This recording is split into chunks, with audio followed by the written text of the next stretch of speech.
Pour la seconde année consécutive, la capitale de la chicorée accueillait une arrivée d'étape des 4 jours de Dunkerque. Un public très nombreux et enthousiaste s'était donné rendez-vous sur la place d'Orchy pour profiter en direct de l'événement qui manifestement fut un véritable succès. Mais ce succès n'est pas le fruit du hasard. Rembobinons.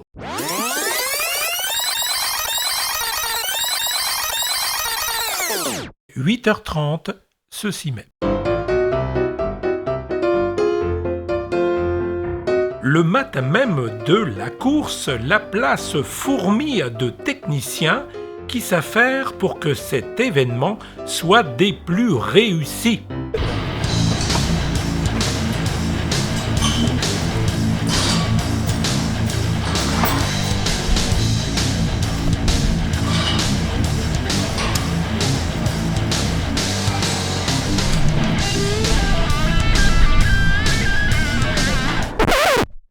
Encore du travail, mais tout sera prêt.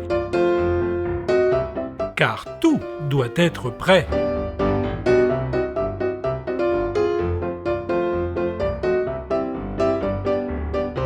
Il est 14h40, tout est fin prêt. La caravane publicitaire, composée d'environ 80 véhicules, la plus importante après celle du Tour de France, fait le bonheur des petits mais aussi des grands.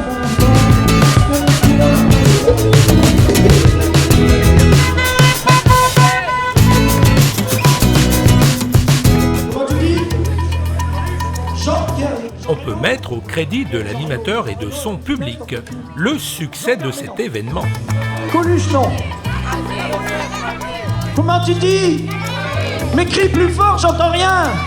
Bah alors dis-le dans le micro. À l'abri. Oui, mais ne crie pas, c'est un micro, c'est le principe, ça amplifie.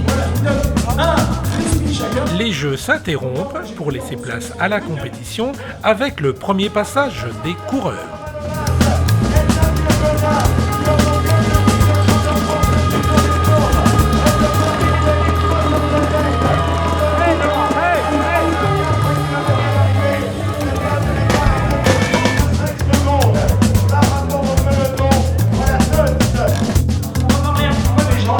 C'est la dernière ligne droite pour l'animateur avec son public, car l'arrivée de l'étape Dunkerque-Orchy est toute proche. Devant une foule en liesse, c'est Brian Cocard qui franchira la ligne d'arrivée en s'imposant au sprint devant ses compagnons d'échappée, Edward Tuns et Ignatius Konovalovas.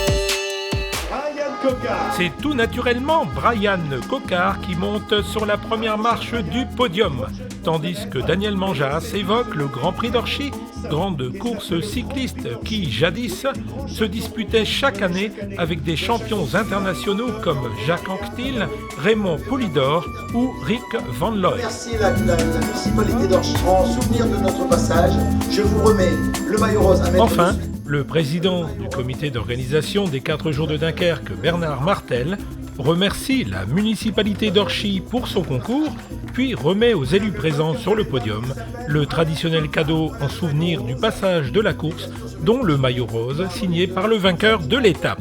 Rappelons que la commune d'Orchy mène une politique sportive en faveur d'événements d'envergure, mais également en faveur de la pratique quotidienne du sport. Dominique Bailly, sénateur du Nord, maire d'Orchy, retenu à l'extérieur, c'est Ludovic Rohard qui revient sur cette journée. Orchy a accueilli pour la 2e année consécutive les 4 jours de Dunkerque.